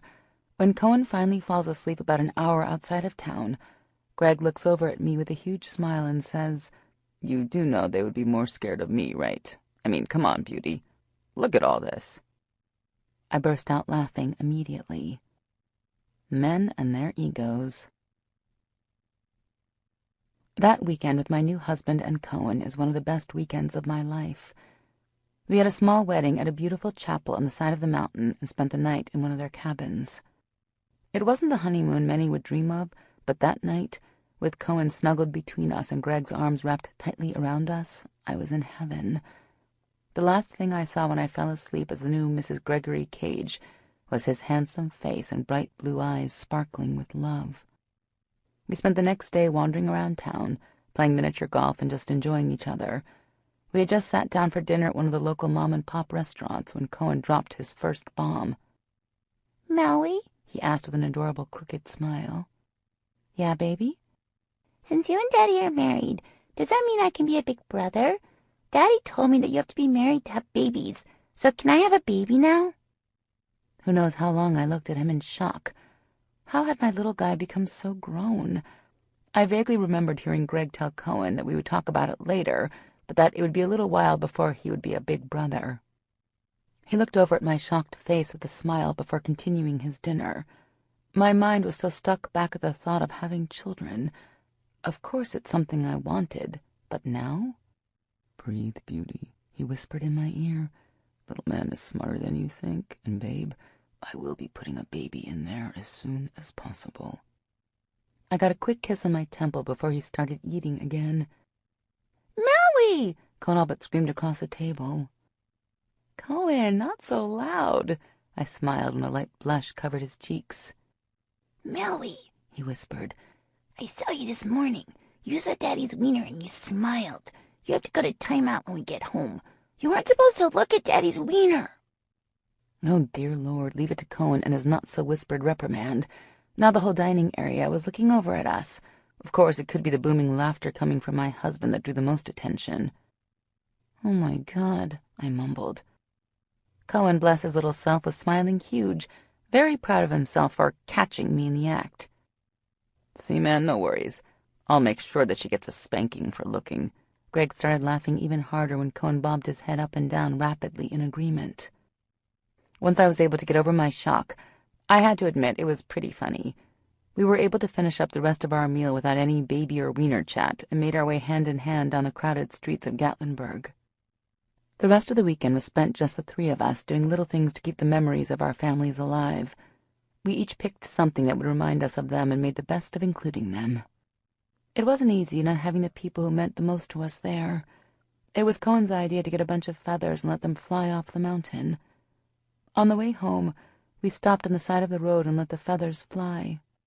We stood there, Greg holding Cohen, who was laughing at the feathers. His other arm was wrapped tightly around my shoulder. And with all the love we had for each other, we smiled up out at our family, thanking them for playing their parts in bringing us together. Deleted scene. Cohen's birthday wish. Greg. Some people say that waking up to your child's smiling face is the best feeling in the world.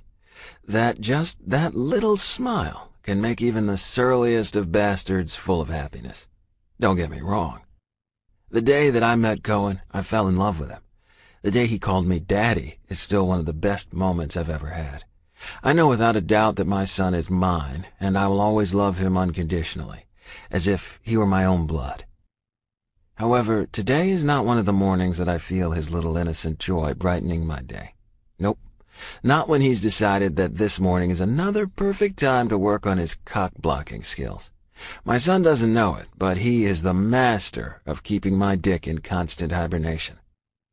I was lying here for a few minutes with my eyes closed, just enjoying the quiet, when Melissa rolled her body and curled into my side, her tiny hand finding its way to my rock-hard dick even in her sleep. Her fingers were resting lightly against my painfully tight balls, and her thumb was hooked around my shaft. Every few minutes her thumb would twitch, hitting my pubic piercing, causing a jolt of pleasure to zap down my spine and curl around my balls. Jesus, I could have probably come all over the place like that alone. Right when I was ready to roll over and wake her up with a little breakfast in bed done my way, I felt it. You know the feeling when you just know someone is looking right at you? Yeah, this would be that moment. With Cohen, I don't even need to rely on instinct. I can tell he is there because his face is right next to mine. I can feel his breath hitting my cheek and his eyes burning into my skin. And if it isn't already bad enough that I've got a naked, completely oblivious, sound-asleep Melissa wrapped around me like a second skin, the covers are pooled around knee level. I'm never going to hear the end of this one. There is no possible way to remove her hand or cover myself up without drawing his attention to my crotch. He's already almost seen it completely with the times he's interrupted Melissa and me, but this time there isn't anything stopping his little eyes from seeing my piercings. Fuck, he already thinks he needs to be the goddamn wiener police. One day, when he's dating or married, it's going to be hilarious how he used to remind everyone about girls not seeing wieners. Daddy! His little voice loudly whispers directly into my ear. Daddy, it's my birthday. Thank God. If he's still talking about his birthday, then chances are he might have missed everything else. Doubtful, but hey, I'm hoping. I groan and shift Melissa to her side before reaching for the sheets. It only takes a few seconds, but when I turn my head and look into his eyes, I know he saw. His brown eyes are smiling at me, his full lips pulled tight trying to keep his laughter in.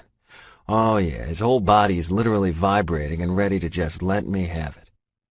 Cohen, didn't we talk about coming into Mommy and Daddy's room so early in the morning? I try to be as firm as I can while my dick is dying its slow little cock-blocker-induced death. Yup. I feel the bed jolt when his booming reply echoes through the room. Son, it's only 6 in the morning. Why are you even awake? He looks at me with his eyes shining bright, and his smile grows. Shit. I had to come warn Mommy. Your wiener was out, and it looked like it was mad that Mommy was touching it. Mommy shouldn't touch your wiener, Daddy. I know it isn't her fault because you told me that sometimes our wieners wake up when we need them to stay asleep, but it was touching her. What in the hell? Cohen, Mommy didn't mean to touch my wiener, and my wiener isn't mad. My wiener really is mad. Pissed the fuck off that he wasn't able to slide into Melissa's warmth. But at least he was half right. Melissa really had no idea. And since when did my dick become a wiener? Jesus Christ, I feel like I need to go watch some manly sports on TV just to get my man card back. Today is my birthday party. And here we go with his squirrel moments. I know that, big man. How does 4 years old feel? I know what I want for my birthday, he shoots, completely ignoring my question. He starts bouncing on his heels and waving his arms above his head with all his excitement. I smile and feel Melissa shift slightly. I look over to make sure she's still covered before returning my attention back to Cohen. Oh yeah? Well, I'm pretty sure that Mommy already finished getting all your presents. I feel her hand brush my thigh under the covers, letting me know she's awake and listening. Yup! That's it. Sometimes his train of thought confuses me beyond belief. Okay, so what is it you want? His smile gets even larger, and that flash of mischief behind his eyes is all the warning I get. Earrings! I want earrings! His head bobbles so rapidly it looks like it might fall off his shoulders. I must have been wearing my confusion because Cohen tilts his head and points to my lap. Oh, hell. I know what he's about to say before he even opens his mouth. This is going to be another one of those things I'll never live down. Yup, I want earrings just like yours. Do you call them wiener rings since they aren't in your ears? Yup, I want wiener rings. Melissa's laughter bubbles out, and before I know it, she is laughing hysterically beside me. Mommy! Cohen skips over to her side of the bed, and I use his distraction to grab my sweats off the floor and quickly pull them on. I toss Melissa her robe and walk to the bathroom, shutting the door lightly behind me. Shit, how do I explain my piercings to a 4-year-old?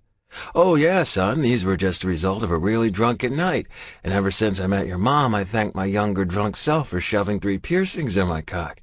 Seems like a reasonable request, but let's wait until you're older and I'll take you myself. We can bond over our dicks. After I use the bathroom and wash up, I head back into the bedroom. I stop short when I see Cohen wrapped in Melissa's arms, both of them smiling brightly at me. My heart is so full of the love these two made possible. Greg, our son seems to think I need to go to timeout. Oh, my wicked wife. Is that right? I question. It would seem that someone's wiener was a bad boy this morning and our son was doing the noble thing and warning his mommy so she wouldn't get in trouble. Her laughing voice mocks. Mommy, you touched it. That's naughty. I groan and drop my head, but Melissa just laughs. Cohen, you don't need to worry about that, okay? Mommy just moved in her sleep, but I didn't see anything, so I'm not in trouble, right? I look up at Melissa and laugh when she winks at me.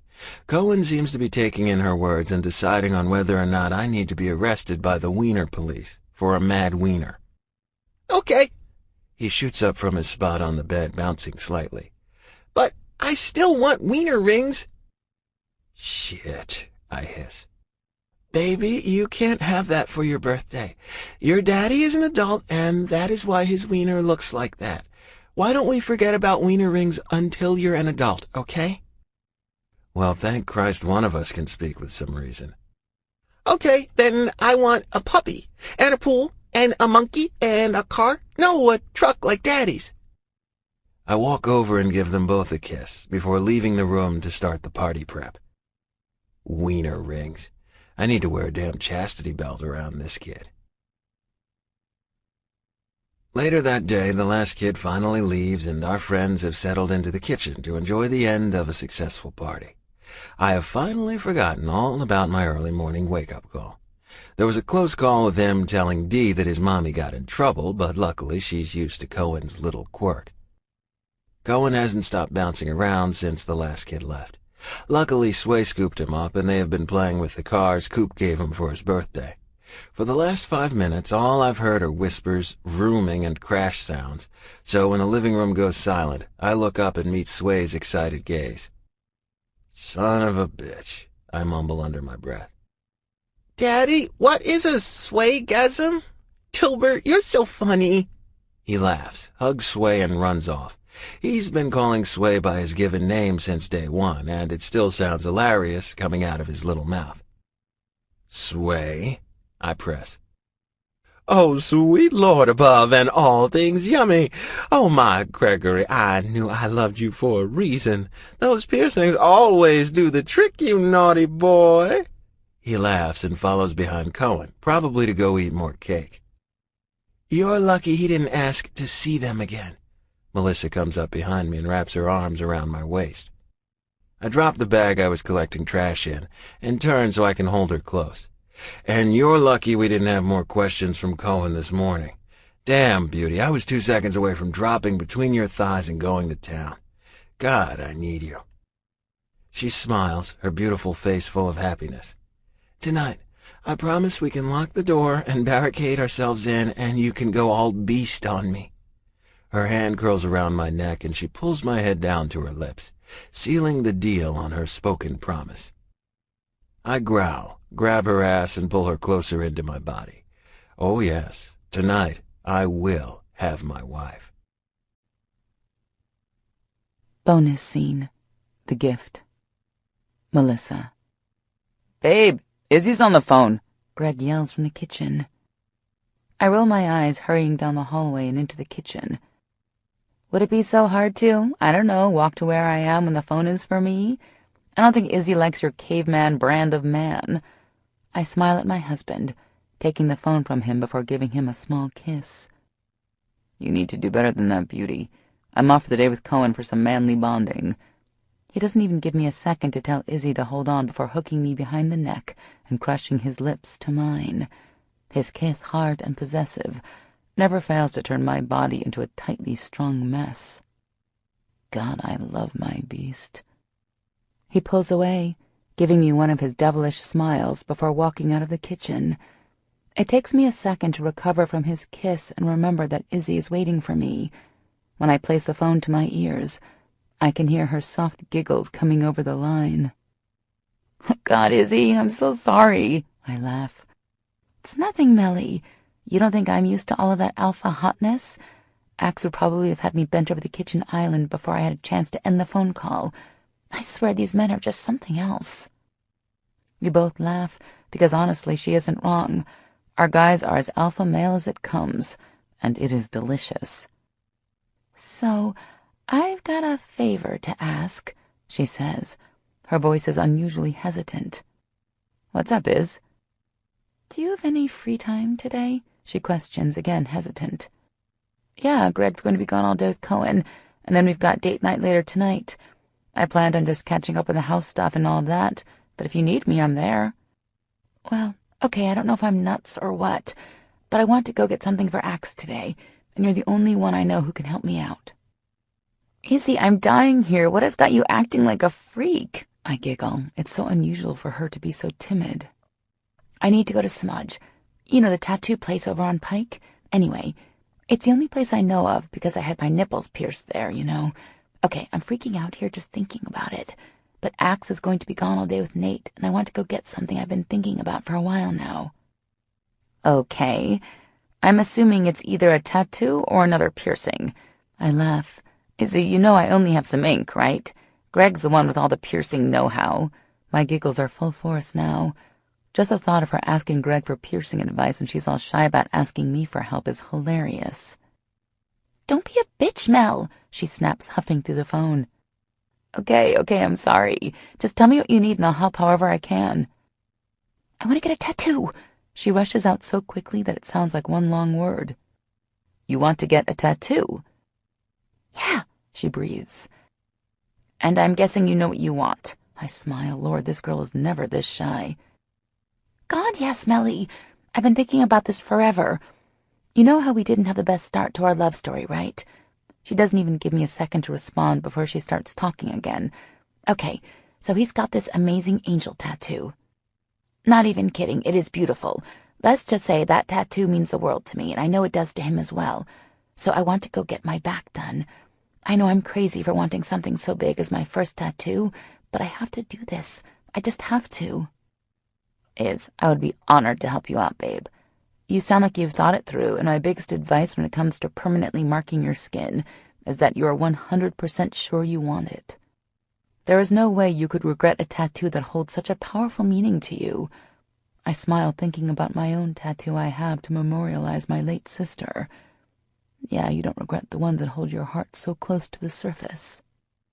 We finish up our call with the promise of me picking her up shortly before heading out to the local tattoo parlor, Smudge. I don't know much about the place, but a few of the ladies I work with speak highly of the place. My mind is already swirling with the possibility of picking up some new ink while I'm there, and I know exactly what I want. And I have a feeling that, just like Izzy, Greg is going to love it. Almost 8 hours later, I'm rushing home. Greg's been blowing up my phone since I sent him a text that I wouldn't be home for dinner. I'm hoping that my little surprise will be enough to diffuse his annoyance that he's been sitting at home alone for the last 3 hours. Are you excited for Axel's reaction? I ask a silent Izzy. Poor girl was a trooper, but there is no way she's feeling good right now. She just spent hours having a whole back piece done. It's not even complete yet, but the detail is out of this world amazing. I really am. I can't believe I did it, Melly. I just know that if there was one thing I could have gotten that means just as much to me as it does to him, it was this. When she told me the story of Axel's angel tattoo, I knew instantly that she had picked well and Axel was going to love it. Her whole back from the top of her shoulders to the top of her ass was done in an almost realistic set of angel wings. It was simply stunning. You know, you make me feel like I took the easy road with mine. I didn't have to sit still for hours. She laughs lightly at my joke. Poor girl is crashing from all her adrenaline, finally crashing. We continue the rest of the ride in silence. When I pull into her driveway, Axel is waiting at the doorway, the lights from their house spilling out into the darkness, and his massive arms crossed over his chest. He nods his head at my wave but doesn't move until Izzy is standing in front of him. I watch them have a few words. She nods her head a few times, and then he gently turns her around and lifts the hem of her shirt up. I smile to myself when I catch a glimpse of pure lust cross over his face. I don't waste any more time pulling out of their drive. They wouldn't have noticed my saying goodbye anyway.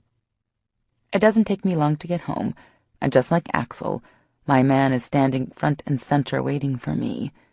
He must have been pacing the damn front windows, waiting for my car before taking his place in the doorway. I swear, these men. I smile sweetly and give him a little wave. His scowl deepens. I blow him a kiss. His eyes narrow. Shaking my head at my husband's impossible ways, I climb out of the car, mindful to the area that pulls slightly with my movements. The small bite of tenderness reminds me that my little detour from our date night is about to be worth every second. Hello, Gregory. He doesn't even flinch when I walk up to him and stand on the step under the one he's throwing his man fit on. Babe, did you forget we had plans? Or did you just think I wouldn't worry when all I hear from you all day is I'm busy, I'll be home late, don't wait up? Because I'm not really sure why our boy's spending the night out with Maddox for me to sit here by my damn self all night. His low, gruff rumble rolls over my body, starting the slow burn before the blaze. It's been like this since the first day I met him. His voice could set my panties on fire. Did you really think I would leave you home all alone tonight, my beast? He grumbles, shaking his head before moving so I can walk past him. I know he's going to follow me, so I make my way to our bedroom, my steps lazy but my heart thundering in my chest. I hear the sounds of him locking up the house and setting the alarm echo around me before I hear his booted steps getting closer to where I'm waiting. Each step causes me to heat up a little more, my pulse hammering and my blood flowing a little quicker. I swear I can feel my clit pulsing in tune with each one of those damn steps. By the time he walks into the room, every inch of my body is craving his touch. His beautiful blue eyes darken instantly when he takes one look at me. I'm sure I look as flushed and as turned on as I feel. I can smell how bad you want me, beauty, he whispers. Are you going to do anything about it, beast, or just stand there?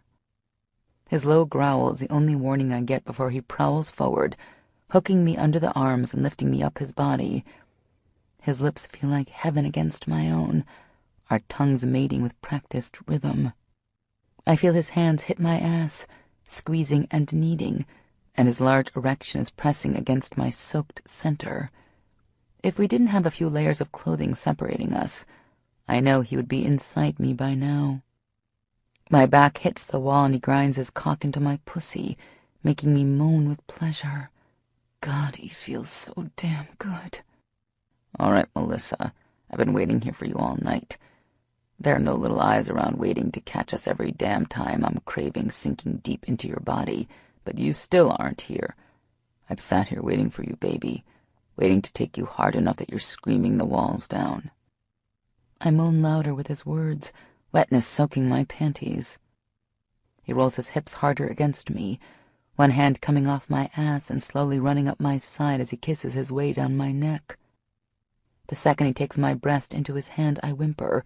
He pulls back, giving me a look of confusion. Melissa? He questions. I just smile shyly, my earlier bravado leaving me quickly now that I'm faced with the big unveiling. Is there a reason your tit hurts? Yeah, I whisper. And that would be what? His brow furrows as he pulls his hips back to help me find my footing. Once my feet are firmly on the ground, he doesn't waste a second. His hands go to my shirt, pulling it swiftly over my head. I take a deep breath and help him remove the one thing standing between him and his surprise. With the shirt still halfway over my head, I hear him. His sharp hiss and stilled movements are all I need to know he's looking right where I want him to. Since he clearly isn't going to finish removing my shirt, I pull it the rest of the way off before dropping my arms and taking in his handsome face. waiting for some clue as to what is going through his mind right now. When I finished my tattoo, I had to forego my bra. Because of the placement, I wanted to keep the underwire off, so when I lifted my arms to remove my shirt and my chest lifted higher, I know he had a clear view of the 5 letters beautifully placed right under the curve of my left breast. Beast. I couldn't think of a better way to brand myself as my man than that. And I have a feeling that when his shock wears off, I'm going to enjoy when he lets his beast come out to play. His hand comes up, lifting the heavy globe, while his other hand lightly caresses the skin around the letters, and a low animalistic rumble comes from his chest. His eyes flash up to mine, and in just one look, I get it all. His appreciation, desire, and love. Beauty, he says harshly, and before I can even open my mouth, he dips low, his shoulder going into my stomach, and I'm lifted clear off the floor. You put me on your skin. My name is on this body. Mine, Melissa. Mine. Goddamn, Beauty. You have no idea what that does to me.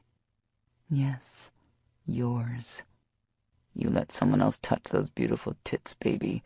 And as much as I fucking love that my name is on your body forever, I can't stand that someone else touched what is mine. I am caught off guard when he stops next to the bed, bending slightly before tossing me over his shoulder and onto the mattress. He stands there, his eyes on fire.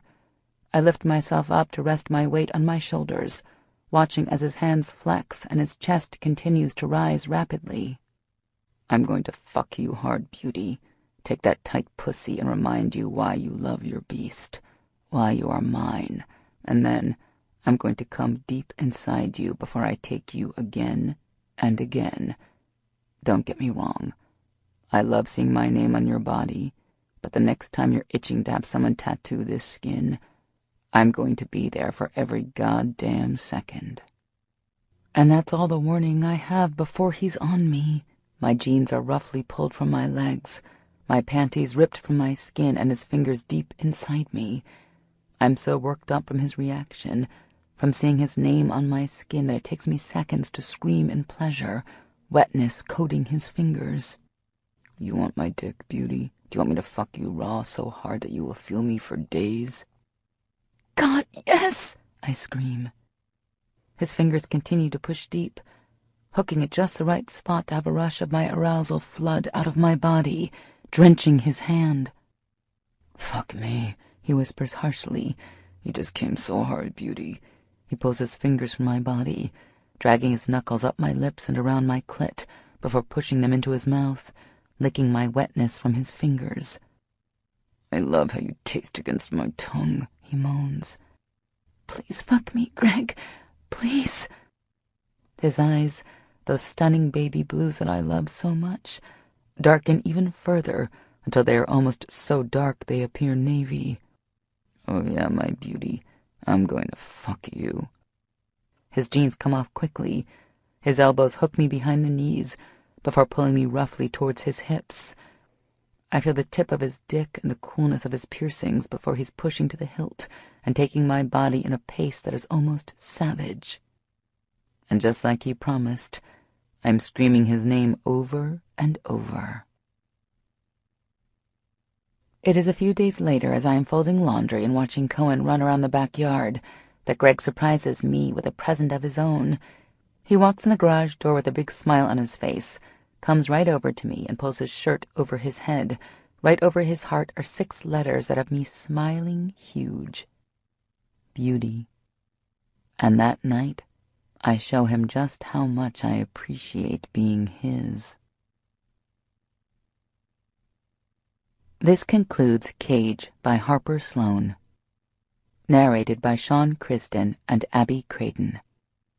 Copyright 2013 by E.S. Harper.